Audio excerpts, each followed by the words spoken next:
Okay, let's see. I've got my notes written down for Birthright. I have all the jokes worked out. I got the files I need. What am I missing? Ah, fake sacks.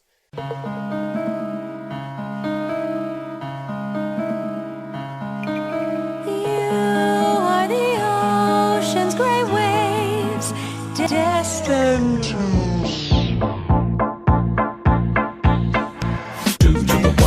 one to the three. I like good pussy and I like good trees. Smoke so much weed you wouldn't believe, and I get more ass than a toilet seat. 3 to the 1 to the 3. I met a bad bitch last night in the D. Okay, I know I said 4 videos, but I forgot about the prologue, because let's be honest, most people would. Roll the opening cutscenes!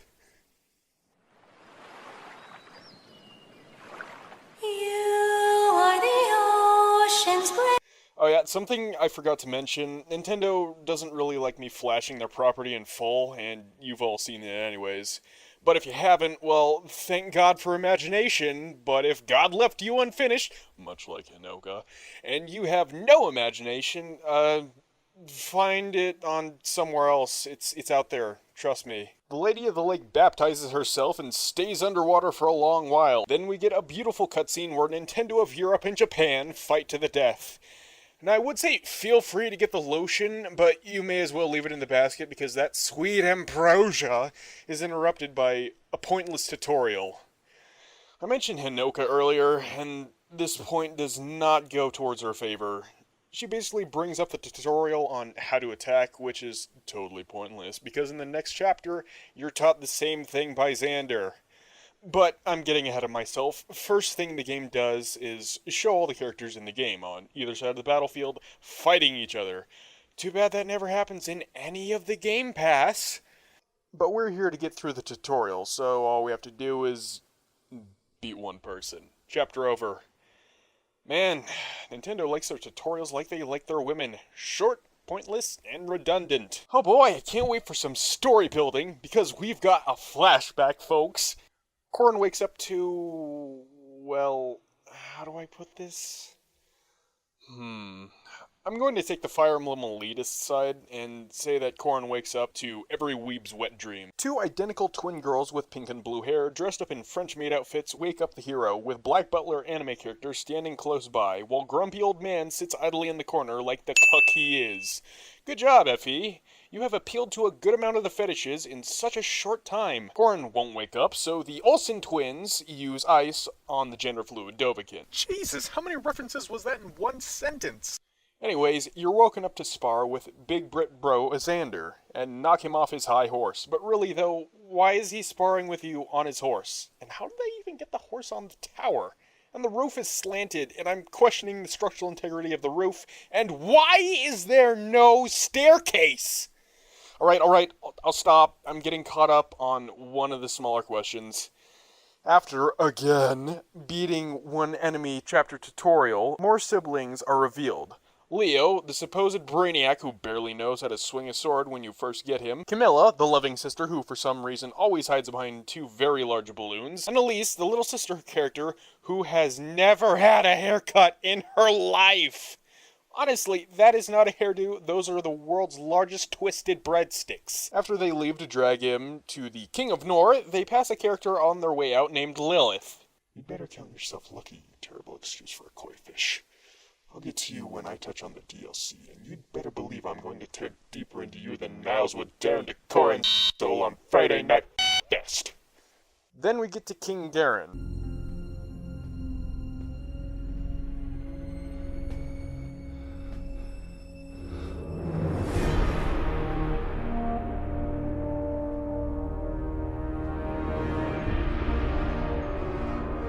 At Castle... wait, this can't be right. Krakenberg? Are you... are you for real? The grand and terrifying Norian army names their home fort fucking Krakenberg? I don't know why that name gets me every time, but it's about as intimidating as calling it Springfield. Also, briefly want to mention that they explained the fort Corrin was in had a magical barrier. Keep that in mind. Garen then magically makes a sword appear in front of you. How? F*** you, that's how. Never question the Grey California Raisin Ape. Cranky Kong then tells you to test it on the prisoners, Kaze and Rinka. And for the record, what about this makes any sense? Of all the possible units to be captured, they chose these two. First of all, Kaze, a literal ninja, was caught. Maybe that green hair of his didn't really help him blend in. Second, you expect Rinka to be taken prisoner and be quiet about it. She barely tolerates anyone in the game, much less her mortal enemy. Characters that would actually make sense are, say, Caden and Scarlet. A guy who would want to repay his debt when Korn gets him out, and a woman who is large and in charge of a revolutionary army against Nor. Even more so, if Scarlet was in this situation, it would leave more an emotional impact in a certain chapter in Revelation Branch that I will definitely bring up later. Half of the weeb's wet dream and the cuck from earlier assist Corrin in taking down the prisoners. You do so in a matter of seconds, and then the drama sets in. Garen wants him to kill the prisoners, but Corrin says no, because he's the hero with the purest morals ever. No killing for him. Ever. Spare the enemies. Except when you go after the Wolfskin and Ninetails. But spare everyone else. Except me, just fucking kill me already. Anyways, Daddy Dearest gets mad and sends Xander to take care of it. Oh, now he gets off the horse! Leo decides that this is stupid and hits them with his magic tree book. Garen thinks the prisoners are dead or something, and the children let them outside, so I guess they can walk back to Hoshido. Really, what was the plan there? Later, the Girl Scout and Corrin visit Garen. Grumpy as always, he pouts about how if you do a thing, he'll forget all about it. It's a simple scouting mission for an abandoned fort. Corrin, being the 158 pounds of stupid that he is, thinks that it's going to be all peaches and gravy. Literally, all his siblings tell him he should be suspicious, but what do they know? Camilla says that she'll come with him, but then the Gaylord and part-time actor Tommy Wiseau drops by. I did not hit her. It's not true. It's bullshit. I did not hit her. I did not. Oh, hi, Mark. He says that Big Sis is a big no-no, and then Daddy Kong says that this will be a hands-on experience. I want to die. Now accompanied by Meatloaf with murderous tendencies, Corrin, Felicia, and Gunter venture out into the middle of nowhere. No, not the nether region of Iago's skimpy leggings. Everything was fine with our system until the power grid was shut off by Dickless here. They caused an explosion. Is this true? Yes, it's true. This man has no dick. After capturing the fort, Saizo comes out of hiding to attack Corrin. Seriously, what is it with these ninjas and brightly colored hair? What reason could they possibly have for...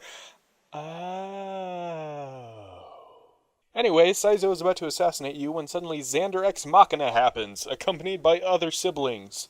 Kaguro comes out to see how things are going, and we finally have a ninja that doesn't have brightly colored hair. Just plain clothing that helps blend in... Damn it!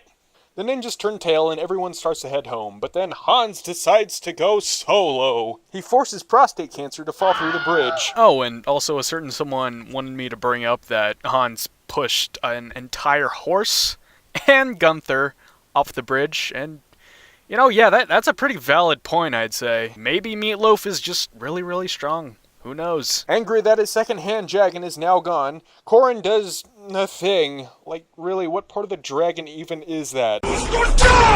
Beefalo freaks out and runs off. Fuck this shit, I'm out. But before Corey Graves can pursue him, his sword pulls him over the side. Ever think of letting that go?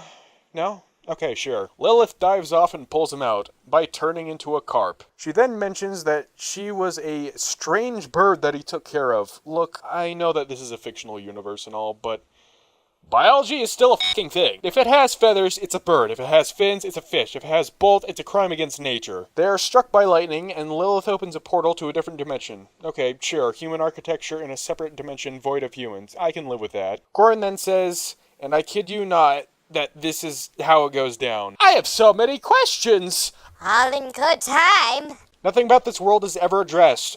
Grade A writing. F*** you, Nintendo. She then teleports him to the place he came from, only to be hit in the head by Rinka's club. What's the cause of death? Blunt force trauma to the back of the head. Congratulations! You have single-handedly f***ed everyone over, you colossal moron. I'm kidding. She drags him home, only for Able.5 to drag him to Hoshido's capital. A woman lady then tells him that she is his mum. They then tell Korin about how they're his family and that Garen kidnapped Korin and killed his real dad. But then trouble strikes because your real sisters are under attack. This next part makes no sense. Sakura sprained her ankle, and that is why she can't move. Okay, first thing wrong with this, Hanoka has a Pegasus.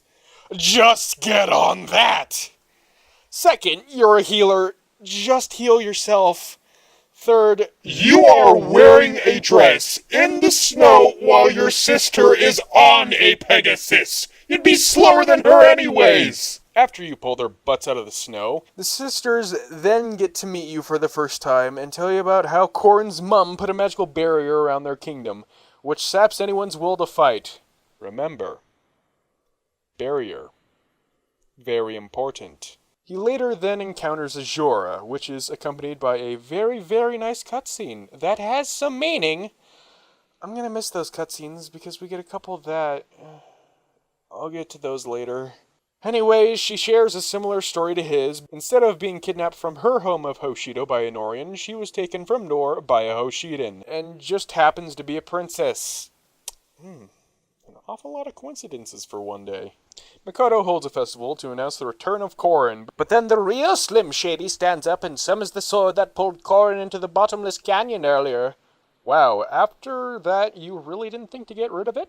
Oh yeah, this mysterious sword that almost fucked me over that one time? Yeah, I think I'm gonna keep it. Maybe it'll drag me into the mouth of a volcano on a good day. The sword explodes and the explosion kills Makoto, and now that she's gone, that means the barrier is gone. Now remember how I brought up that thing about the barriers before? Why the hell didn't they have a backup? No one can swing an axe at her head, but there's still plenty of stairs she can fall down, and I'm pretty sure sickness is a thing. And it's not like she's the only person ever who can cast a barrier, because it was mentioned before that Korin's fortress had one. You have one person in charge of one barrier that covers an entire kingdom? And you didn't think of a plan B. In fact, isn't there some way to just make another barrier before shit goes too far south? Or is the secret ingredient a nightmare Elise had, a winning lottery ticket Arthur scratched, and the tears of Chuck Norris? Good lord, nothing can stop this killing machine! Well, except maybe one thing. Chuck Norris! Whatever, moving on. Korin goes through Super Saiyan 5 transformation and turns into Arceus, and everyone freaks out. After clearing out any attackers in the area, Korin is still in dragon mode, freaking out. Azure starts walking towards him and gets slapped in the face. Remarkably, despite getting a full face of the exact same talons that just killed the undead, she continues to sing with only a few smudges of dirt on her face. Not being one for the fine arts, Korin takes up some Darth Vader roleplaying. He then transforms back to normal, only to have Vietnam flashbacks. Korin then comes to the befuddling conclusion that Garon is probably not the best father figure, since his real dad Sumeragi was a cut above the rest. Ryoma then asks if the sword in the explosion was a gift from Garen. Korin, of course, says yes, and the Royal Hoshidan Yard Detective Ryoma deduces that Garen planned Korin to be brought back. So let me get this straight. Garen sent Korin with Gunther, Felicia, and Hans to a fort run by Hoshidan, giving Hans orders to kill Gunther. How is that supposed to get Korin near Makoto? You know what did get Korin to Makoto? Let's go through this real quick. The sword pulled Korin down to the abyss, and Lilith, of her own free spirit, teleported him back into a different realm. When he was teleported back to the real world, Rinka knocked him unconscious and dragged him to her place, where Kaze takes him from there. Need I remind you that both of the Hoshidans in this scenario are the exact same Hoshidans that he was going to execute earlier, and have no allegiance to Garon whatsoever. Furthermore, as far as we know, he was convinced Leo killed them. So you're telling me that he planned that 3 people, completely of their own free will, were calculated to bring Korin to Makoto. Story, do you need some laxatives? Because you're so full of To further how full of this is, Yukimura, one of Makoto's advisors or something, says that she foresaw her own death and how there may be darker forces at work. There we go, folks. It's in a prophecy. Definitely not lazy writing. You think that's laughable writing? You know how Korin just lost his sword? Well, it just so happens that inside the statue in the square he blew up, a holy weapon magically flies into his hand. Green Ranger swoops in to inform what remains of Hoshido that Norian forces are outside and are preparing for an attack. This really ruffles Ryoma's loincloth, so he gathers some troops to meet Norian scum on the battlefield. Also, Azura gives Korin a Dragon Stone so he doesn't go bat crazy again. Xander, having Raptor vision as most people in this game do, spots Korin on the battlefield and says that they're here because Garen told them to. And Korin only responds with, "I need a minute." This is our main character, everyone. Mister. Oh, I can't hurt anyone because hurting people is a bad, naughty thing that I can't do because it is bad. It is what Garen does, and he is bad. Therefore, if I hurt someone because I'm Garen's son, it is a bad. And yet, he can easily prevent a massive war by telling Xander that Garen just f***ed everyone in Hoshido over for no reason. You don't need a minute, Korin. You still have to give an explanation. But what the hell do I know? We still need a Fire Emblem game where people die, right? Who cares about normal human processes and logical reasoning? We need digital and non-visible bloodshed. And of course, this is where the family feud starts, and Korin is playing as Steve Harvey. Disappointed, sad, and very, very lost. Will Korin fight with Nintendo of Japan or Nintendo of Europe? Will he choose to side with neither? Will his dragon testicles drop? Will he sit everyone the f*** down in the middle of the battlefield while he explains how Garen clearly is manipulating things behind the sea? Find out on the next Dragonstone FE.